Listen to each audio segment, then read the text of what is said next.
Over 200 years ago, there was a revolution, an American Revolution, an event that literally changed the course of history.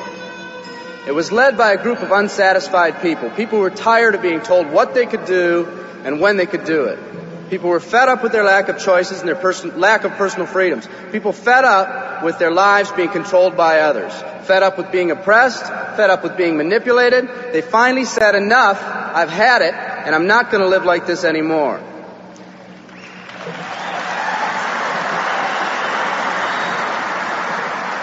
Our ancestors were people that took full responsibility for what happened to them.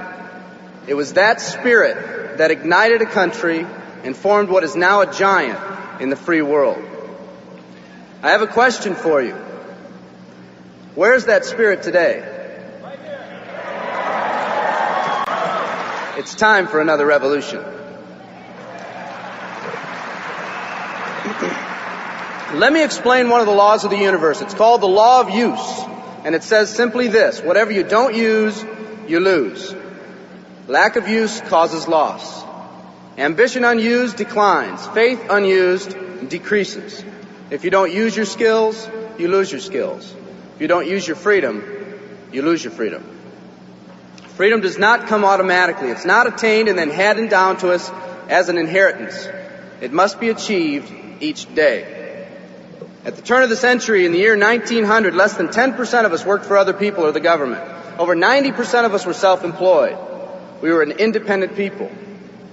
In 1980, only 80 years later, over 90% of us worked for the other people or the government.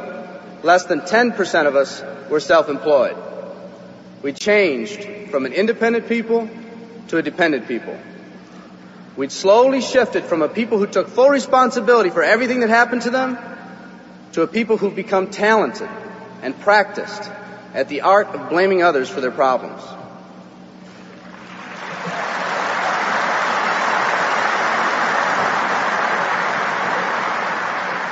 Our giant has fallen asleep. Our forefathers didn't say, who's going to take care of me? They simply said, all I ask is the opportunity to be free and the ability to take care of myself and my family. Today, we elect officials who will quote-unquote take care of us. We cry out against anyone who dares to ask us to provide more value in the workplace. We do everything we can to spread around the suffering in our society, and yet no one is willing to step up and be part of the solution. We've slowly changed from a society that compensates based on value to a society that compensates based on entitlement and seniority. What we've come to believe is our due. We act as if someone actually owes us a living. Part of this change is due to the dramatic rise of conformity in our society. We're all taught to conform. Incredible pressures are put on us every day to do things, quote-unquote, the right way. And yet no one asks the question, is this really the right way? A man once said, I'm just a collection of mirrors reflecting what everyone expects of me. We live our lives to please those around us, and the scary thing is, the people around us are doing exactly the same thing. Psychologist Rollo May calls us outer-directed people. We don't act, we only react. We seek not to be outstanding, but to fit in. We're able to respond, but not to choose. Perhaps that's why a wise man once said, the mass of men lead lives of quiet desperation. In order to change, we need to become inner-directed people. People with our own purpose. People who are not easily swayed by the opinions of others. And that's difficult because from a very early age we look to the opinions of others to orient ourselves and to validate our decisions and our actions. Nietzsche said we need more strong people in this world because the weak, by their sheer mass, are forcing weak ideals and weak values on us all.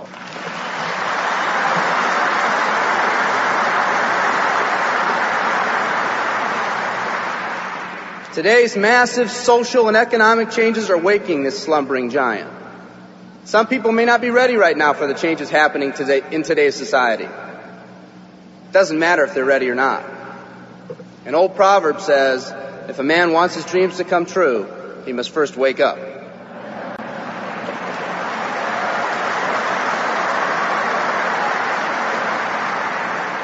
I, for one, am glad for the radical changes in our society because I believe that within that crisis, we will find that independent spirit that once pioneered this country. Some of us are finally ready to change. The displacement of our workforce has caused many of us to start searching for something better. Moving products and moving services is our business and our goal, but what we are becoming in the pursuit of that goal is a larger and much more important issue. The rekindling of our independent spirit has more lasting value.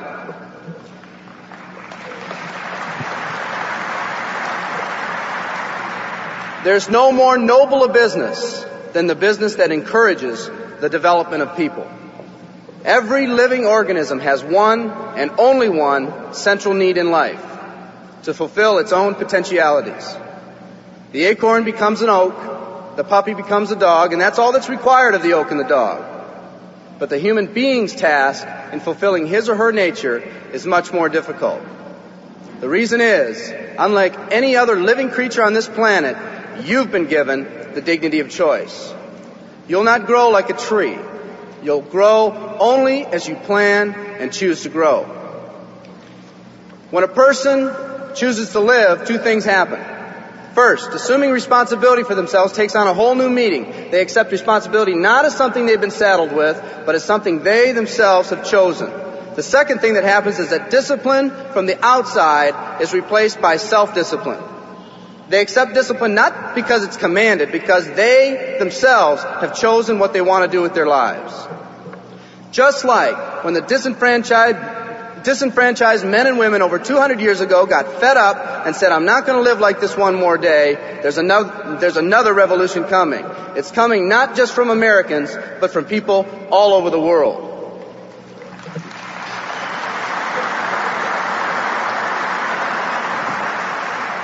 It's coming from people who've been oppressed in meaningless jobs, from people who've been unjustly held back, from people who've been slighted or ignored, from people who've had their hopes crushed time and time again by the circumstances around them, from people who've been playing in a game where the rules weren't the same for everyone, from people whose dreams have almost died by the methodical dripping of negative and pessimistic forces, people who've just been waiting for the right opportunity to present itself, an opportunity that they could hold on to, believe in, a place where people believed in them. I hear the rumbling of this coming revolution every day. The old rules are changing, and society is finally ready for that change. Will people try to persuade you not to rise up? Yes, they will, and sometimes with the best of intentions. But we must fight anyone or anything that tries to influence us against our freedom. And they'll try. Believe me, they'll try.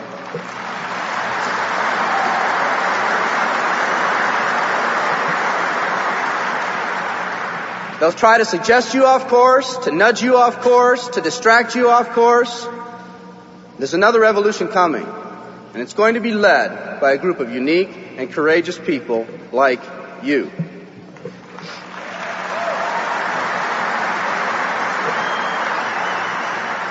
People who've had it with the way things are. People who've picked out their mountain in life and said, I'm going to the top.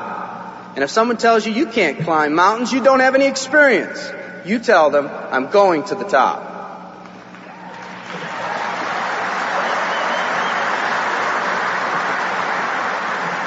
And if your neighbor tells you, come on, choose another mountain, that one's too rocky, what are you going to tell them? And if someone tells you, let's go over here where it's not so steep, what are you going to tell them? And if someone says network marketing, what are you going to tell them? And if your friend tells you, come on, let's climb this one, that one's too slippery, what are you going to tell them?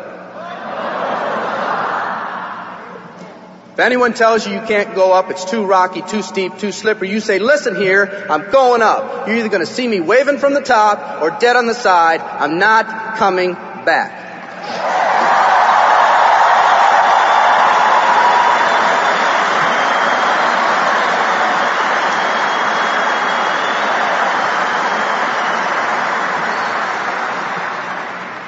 There's something about the do-or-die attitude. It's almost like when someone has a do-or-die attitude, time, fate, and circumstances seem to get together, have a hasty conference, and they say they're going to do it or die. We might as well let them have it.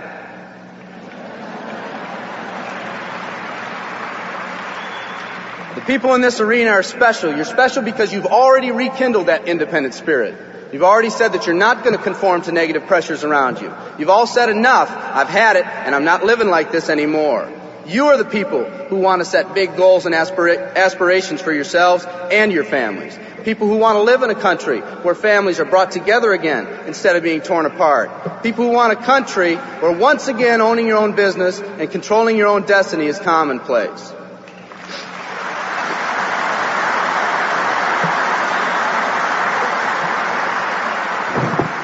People who want a country where every man, woman, and child is treated with equal respect and dignity.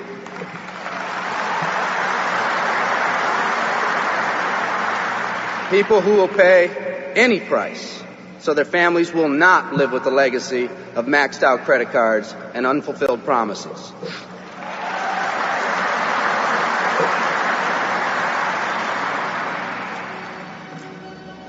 Today, we stand at the genesis of a new revolution, and people like you are going to lead it.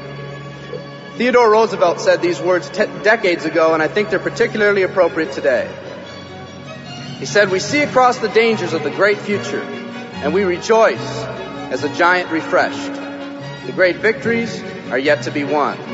The greatest deeds yet to be done. I've dreamt of a company that can give us the opportunity to make these dreams come true by allowing us all to fulfill our own true potential.